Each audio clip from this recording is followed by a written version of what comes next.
everybody. I'm Brad Means. I'm Jenny Montgomery. Thank you for joining us. Coverage you can count on begins with strong storms hitting the area today, and we are going to begin in Aiken County. News Channel 6's Devin Johnson live for us on Springfield Church Road, where storms and high winds left some pretty serious damage behind there, Devin.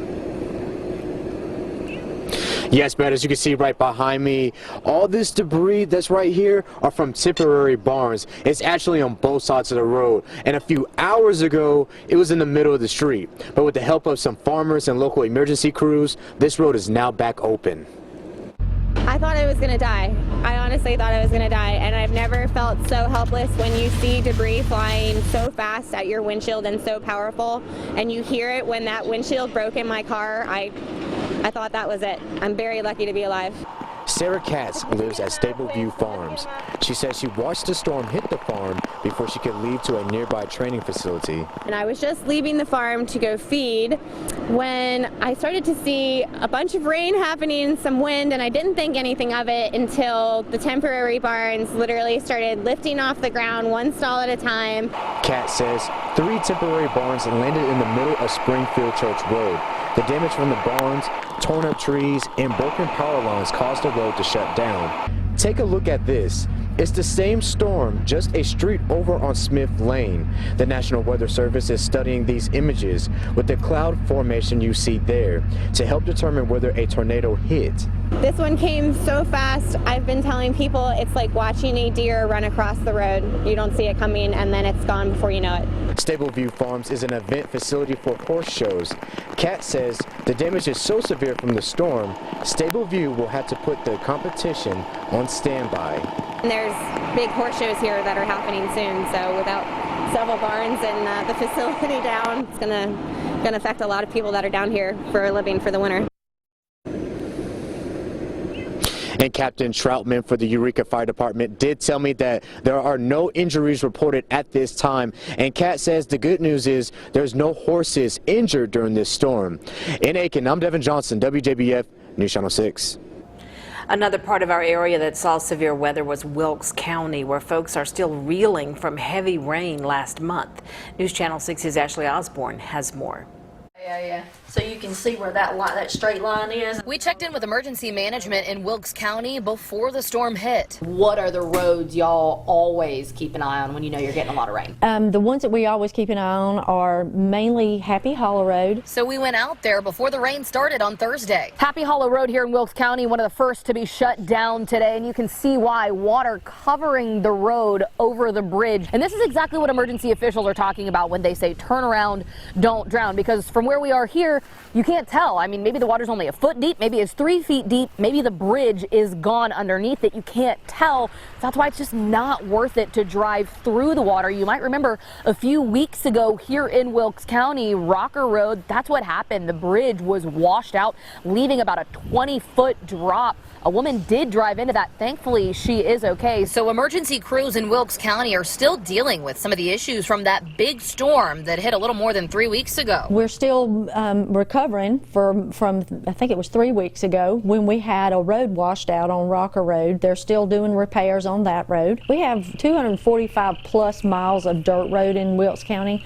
And a lot of those roads also have creeks or culverts or bridges that are there. So we have to watch those really closely for washout. Wilkes County schools stayed in session today since the storm was expected to have moved through by the time school let out. They're safer being in that school building, not to get caught out on the roads. That decision was made by the superintendent. We had input from GEMA and input from the National Weather Service. In Wilkes County, Ashley Osborne, WJBF News Channel 6.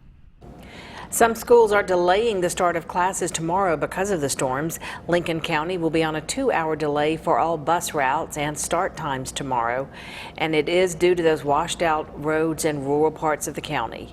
In Wilkes County, classes will be on a 2-hour delay and start at 10 a.m. Staff is to report at 9. Storms left their mark in West Augusta today, where a woman found herself counting her blessings after a tree fell through her home. Anita Tanner says she took cover as soon as she saw News Channel 6 meteorologist tracking a system headed to her neighborhood. That's on Overton Road. That's when she heard a loud bang. Augusta fire crews came out. Everything's okay tonight, but she did lose power to part of her house. And I was just like in shock. You know, had a limb through the ceiling. And then I kind of went over the other room and saw a limb coming out of the wall. And it was like, what do I do first? Tanner called her insurance company and she says she is looking forward to crews coming out to help her tomorrow. Today's severe weather also hit other parts of the southeast, including the upstate of South Carolina. This is drone video of storm damage at an apartment complex on the west side of Spartanburg County. Every apartment in the complex suffered some type of damage, from broken windows to missing roofs. Several cars in the parking lot were also crushed by falling trees. And this is what caused all of our trouble. The radar looked like this at 10 o'clock this morning. A line of severe weather from Greenville to Macon back towards Alabama, racing through the News Channel 6 viewing area, sparking numerous severe thunderstorm warnings and tornado warnings and dozens of wind damage reports all across Georgia and South Carolina. The good news is the heaviest rain has now left the viewing area, and we're not going to be dealing with any severe weather during the overnight. Rain has stopped towards the lake in the metro. Showers continue in Bamberg and Allendale and Scriven County. That is the last of it, all moving towards the coast. Heaviest rainfall now east of I-95, pushing towards Myrtle Beach and Charleston. Roads are still wet, still clouds hanging out there. Jiffy Lube Skyview Network currently 63, winds south at 13 miles an hour. Tomorrow starts your day with sun and 46. By noon, sunny and 49. A breezy day, winds out of the west 15 to 20. More in our weekend forecast coming up in just a second. Brad, Jenny. George, thanks. South Carolina lawmakers are looking to help farmers when the weather takes a turn for the worst. The Farm Aid Fund offers financial assistance for those who lose more than 40% of their crops due to severe weather.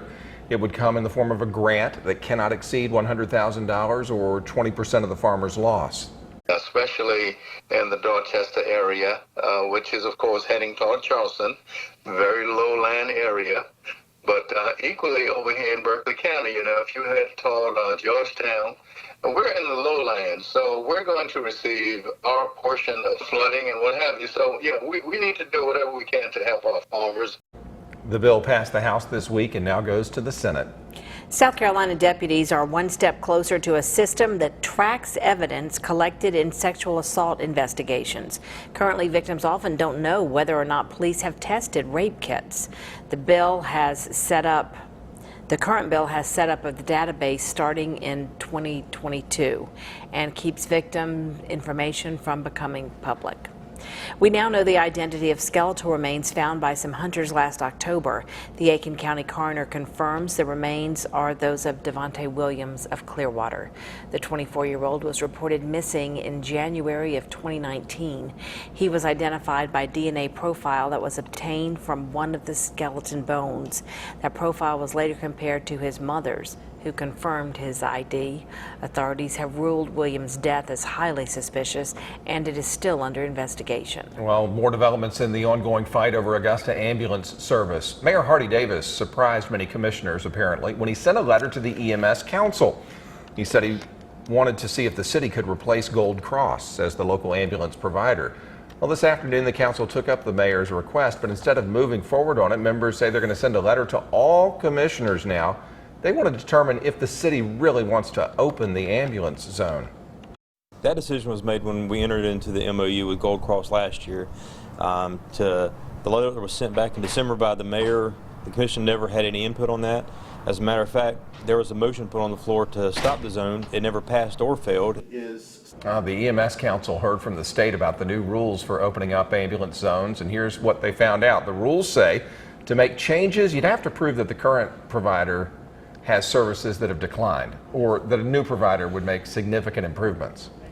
A new apartment complex is coming to James Brown Boulevard. The City of Augusta Housing and Development partnered with a local real estate company to find the property. It's a private project that will cost $15 to $20 million. Sherman and Him Street Real Estate applied to rezone the land for commercial use so it can have retail businesses on the ground floor. So it'll be market rate apartments. It's not a subsidized project. You'll have a mixture of 2-bedroom and 1-bedroom units. 4 stories, you'll have apartments on 3 stories. Also be retail space on the ground level. They hope to break ground by next year.